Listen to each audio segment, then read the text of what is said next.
ओम श्री गुरुदेव दत्त. श्री स्वामी समर्थ. नमस्कार मित्रांनो, मागील भागामध्ये आपण अधिक मासात जर श्रीकृष्णाची भक्ती केल्यामुळे कुठले पुण्यफळ मिळते हे आपण मागच्या भागामध्ये बघितले.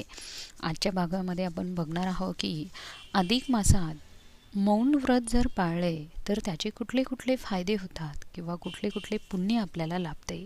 त्यामुळे व्हिडिओ शेवटपर्यंत नक्की बघा.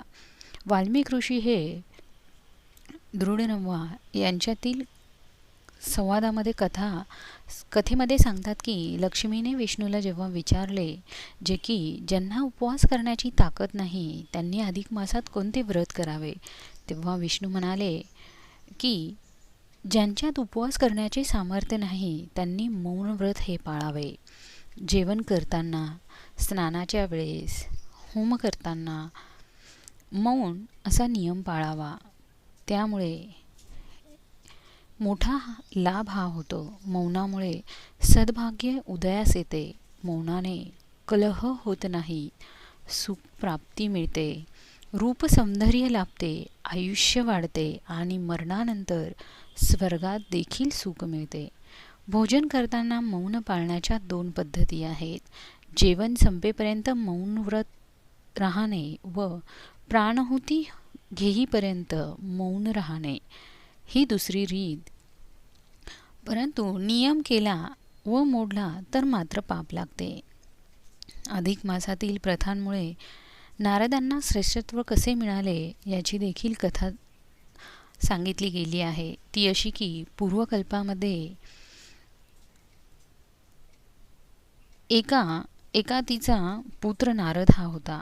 अधिक मासात त्याने मौनव्रत धारण केले होते. त्याचे फळ म्हणून त्याला साधूजनांचा सहवास हा मिळाला होता आणि त्यामुळे त्याला ब्राह्मणाचा जन्म देखील मिळाला.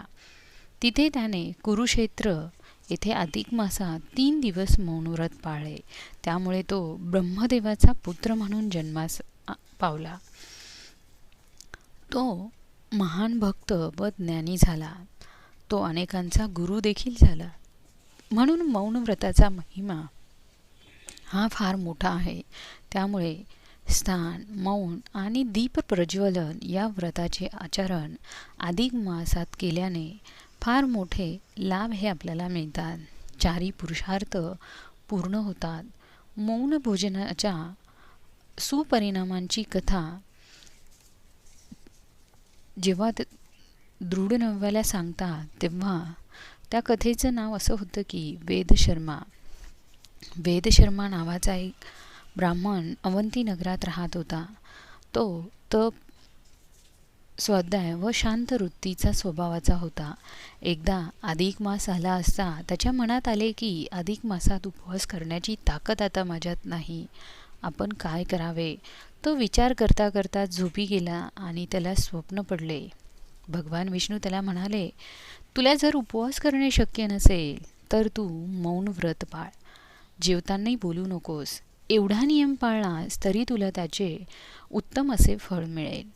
वेदशर्मा जागा झाला. त्या दृष्टांतामुळे त्याला अतिशय आनंद झाला आणि त्याने मौन व्रत केले. अमावास्येला त्याचे उद्यापन त्याने केले. त्यावर भगवान विष्णू त्याला प्रसन्न झाले आणि वरदान दिले. वेदशर्माने सांगितले की तुझ्या चरणी माझी भक्ती अखंड राहावी.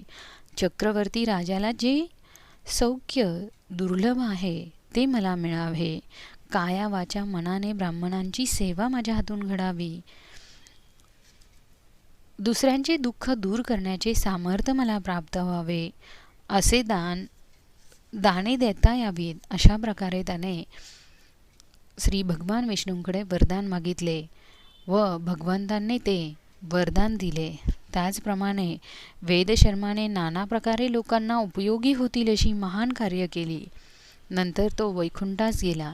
त्याचे वैभव असे की विमानाने तो जात असताना अनेक देव आपापल्या विमानात बसून त्याचा आदर करत होते. इंद्राने त्याच्याजवळ अधिक मासात त्याने केलेल्या उपवासापैकी 1 दिवसाच्या उपवासाचे पुण्य मागितले.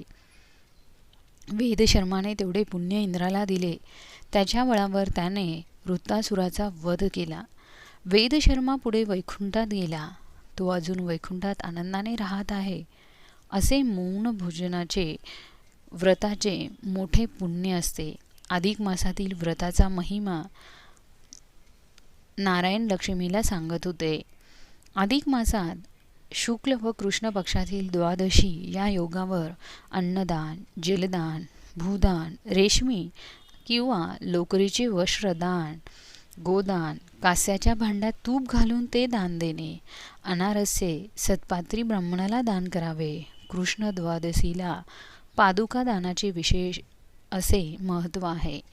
मित्रांनो, पुढील भाग बघण्यासाठी किंवा पुढील अध्याय बघण्यासाठी चॅनलला सबस्क्राईब करा. धन्यवाद.